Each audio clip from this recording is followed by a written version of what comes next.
Hey, Prince. How you doing, buddy? Hey, how you doing, buddy? Hi there. Today I need to run the chainsaw and make some firewood, and I thought I'd share with you the number one life-saving tip I have for you when you're running a chainsaw. Something I do every single time I run the chainsaw, and you should too if you run one. Stay tuned. I've got to sharpen this up. We'll get to cutting and I'll share with you. My vise is currently not working. Well, it broke and I took it to the scrapyard, so I guess that counts as not working. So I thought maybe I've got this hay down to feed the horses with from the loft. I might use it as a makeshift sharpening table here. We'll see how this turns out. It's cold. It's about 10 degrees out today. I don't know why it has to be so cold on the days I'm off of work. If I stick that in the hay like that, I think it'll hold it still so I can get a nice cut on this.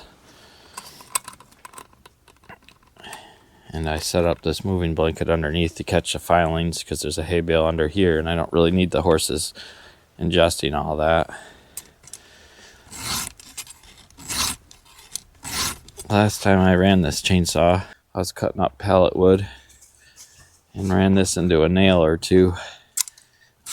It's really bad shape right now. If you notice, I have a yellow link on the chain right here. I think you can see that in the video. Maybe. Right there. That came from the factory that way, and I use it as my starting point for sharpening. I just start there, work my way around. Once I go around once, and I turn sides and go the other way. Some people mark it with a Sharpie or paint pen. I found this to be highly convenient to have it already marked on the chain.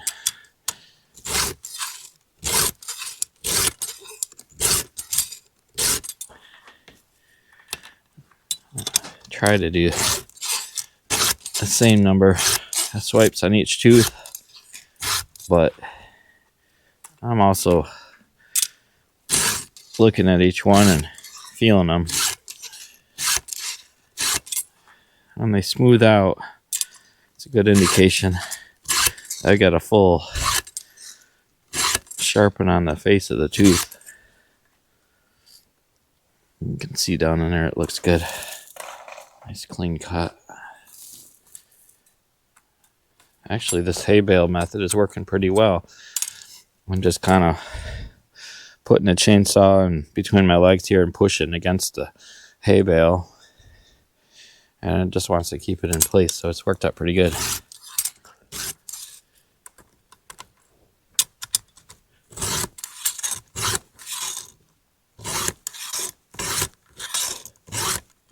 It's so cold out today, we decided to leave the horses in.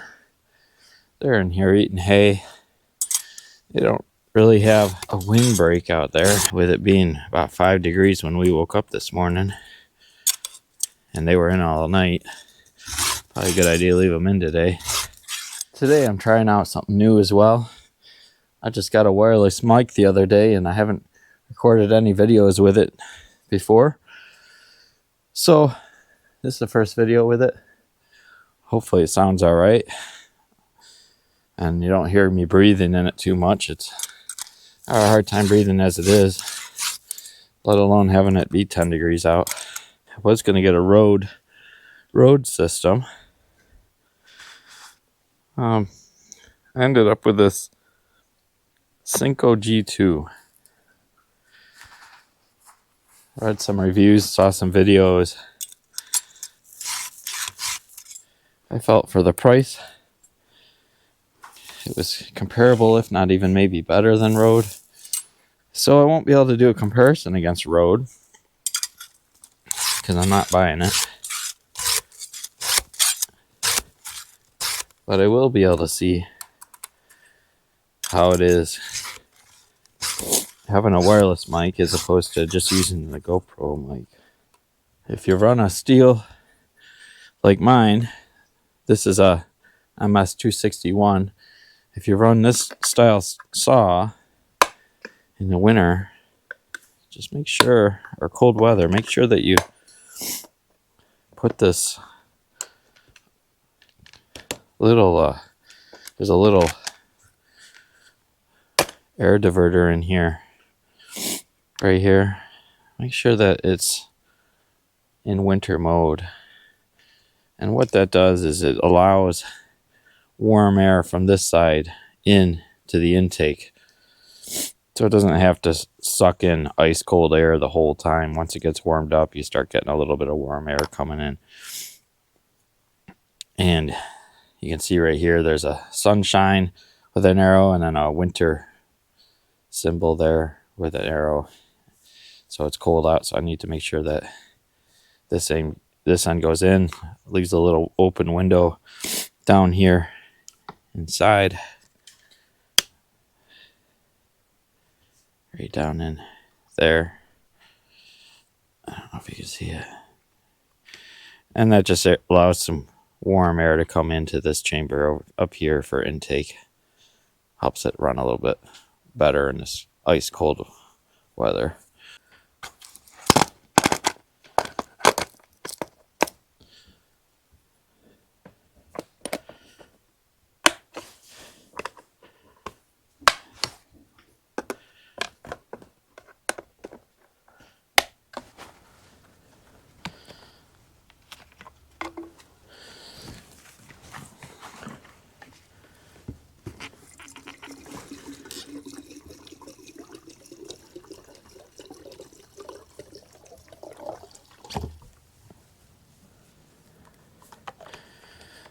The other thing, when you're running a saw in cold weather like this, is to run some bar and chain lubricant that's designed for cold weather, like this winter grade bar and saw chain lubricant from Steel. It's a little thinner than the normal stuff, so it runs out a little easier, keeps your bar lubricated a little bit better than the thick normal stuff, or at least that's the marketing side of it. Oh, I overfilled it a little bit. Being that it's so cold today, I don't know how well this old girl will start, but we'll find out together. Here we go.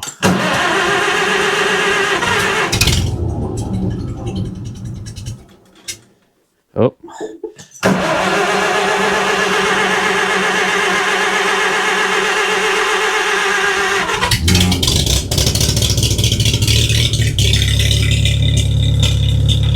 There she goes.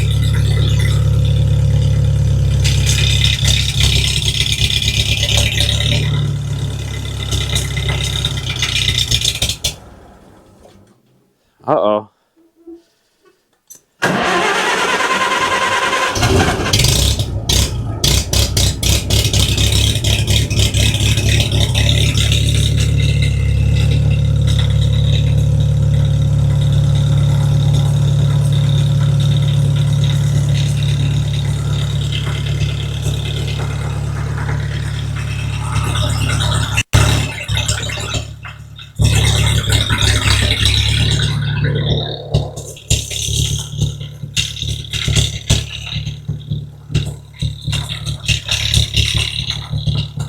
Let her warm up a little bit here.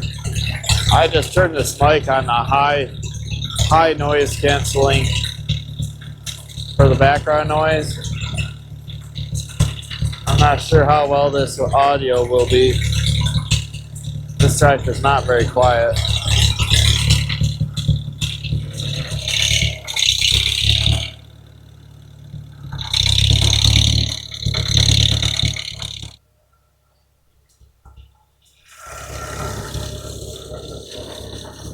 You can really see, probably you can see all the ice in my beard.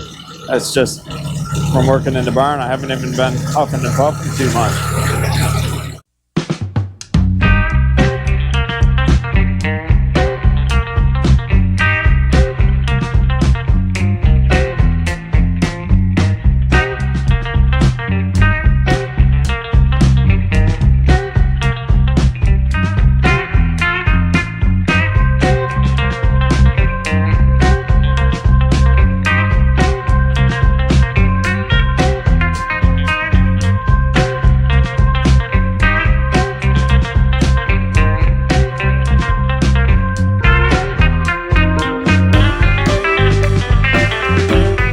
So what's the number one life-saving tip that I have?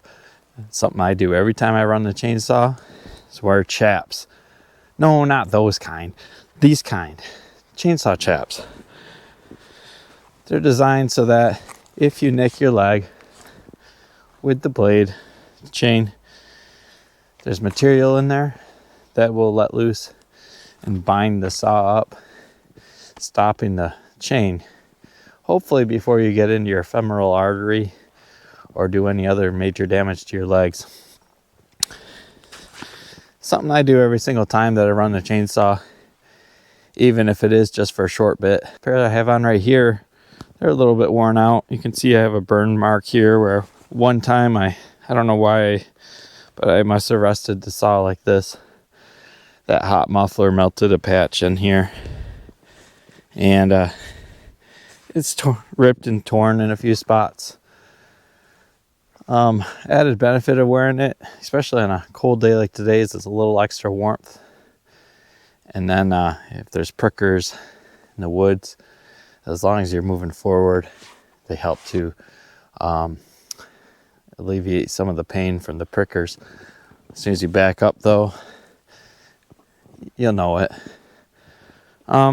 Anyways, earplugs, of course. They're not a life-saving recommendation, but something that I do every time as well. I'd like to listen and hear my grandbabies someday, if I get that along that far. But anyways, yeah, chainsaw chaps. That's my number one life-saving recommendation every single time you run a chainsaw. Now I'm going to cut some wood. I better get my earplugs in first.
That's one tank of gas.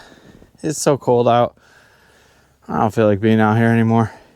I'm gonna load up the trailer and call it a video and go inside and sit by the wood stove for the afternoon, I think.